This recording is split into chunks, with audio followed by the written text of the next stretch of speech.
বর্ষার জলে বানভাসী হবে বিলোনিয়া শহর সংলগ্ন মুহুরী নদীর উত্তর পারে নেতাজি সুভাষচন্দ্রনগর এবং ঈশানচন্দ্রনগর গ্রাম পঞ্চায়েতের ৫ শতাধিক পরিবারের কয়েক হাজার মানুষ। জলমগ্ন হওয়ার আশঙ্কা রয়েছে বিলোনিয়া শহরও, কারণ ভারতীয় সীমান্তের নেতাজি সুভাষচন্দ্রনগর এবং ঈশানচন্দ্রনগর গ্রাম পঞ্চায়েতের উত্তর বিলোনিয়া বল্লামুখাল এলাকার সীমান্ত সংরক্ষিত ভূমি অর্থাৎ নোম্যান্স ল্যান্ডে আন্তর্জাতিক সীমান্ত চুক্তি অগ্রাহ্য করে বাংলাদেশ সরকার তাদের এলাকায় ভারতীয় সীমান্তের কোথাও ৫০ গজ আবার কোথাও ১০ গজেরও কম এলাকায় প্রায় ১৫ থেকে ২০ ফুট উচ্চতার সম্পন্ন দীর্ঘ ১ থেকে ১.৫ কিলোমিটার বাঁধ তৈরি করেছে। এই বাঁধের কাজ প্রায় শেষের পথে হঠাৎ গ্রামবাসী প্রত্যক্ষ করে যে বাঁধের কোথাও জল যাওয়ার রাস্তা রাখা হয়নি, তাই ক্ষোভে ফেটে পড়েন ভারতীয় সীমান্ত সংলগ্ন এলাকাবাসীরা। যেখানে আন্তর্জাতিক সীমান্ত চুক্তি ছিল, কোন দেশের সীমান্তের কিছু করতে গেলে তার সীমান্তের পিলার থেকে ১৫০ গজ দূরে করতে হবে। বাংলাদেশের এই বাঁধ তোলা নিয়ে সীমান্তে উত্তেজনা রয়েছে। এলাকাবাসী এই বিষয়ে অতি দ্রুত দক্ষিণ ত্রিপুরা জেলা প্রশাসন এবং দেশের সরকারের দৃষ্টি আকর্ষণ করে এই বিষয়ে দ্রুত পদক্ষেপ নেওয়ার দাবি তোলেন, কারণ ইতিমধ্যে বর্ষা শুরু হয়ে গেছে। তাই এলাকাকে বাঁচাতে সরকার এবং প্রশাসন কত দ্রুত পদক্ষেপ গ্রহণ করে সেদিকে তাকিয়ে রয়েছেন এলাকাবাসী। বাংলাদেশ প্রতিদিন ১০ থেকে ১২টি ড্রজার নিয়ে দিনরাত বাঁধ তৈরির কাজ করে চলেছে।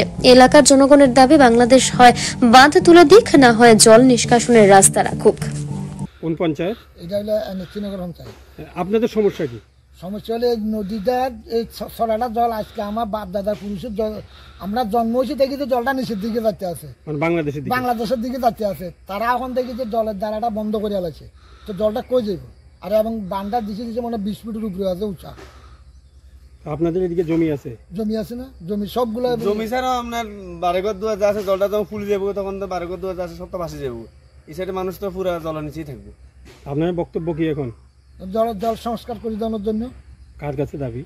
এটা তার প্রশাসনের কাছে, এটা যাতে সঠিক ব্যবস্থা নেয় প্রশাসন।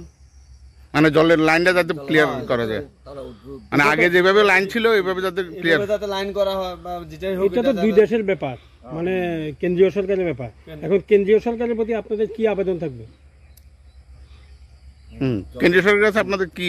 মাননীয় প্রধানমন্ত্রীর কাছে একটাই আবেদন থাকবো যে যাতে অন্ততপক্ষে এই বিষয়টা নিয়ে একটু তদারকি করে, যেমন যত তাড়াতাড়ি সম্ভব এটা সলিউশন করে। না হলে তো এই জল যদি লাইন যদি বাংলাদেশের দিকে যদি জলটা যদি না যায়, তাহলে তো একটা সময় আমরা এইদিকে মানে ৪টা পঞ্চায়েতে, মানে একটা পঞ্চায়েত রান্না যে ৩-৪টা গ্রাম আছে, টোটাল 4টা মানে গ্রাম সব।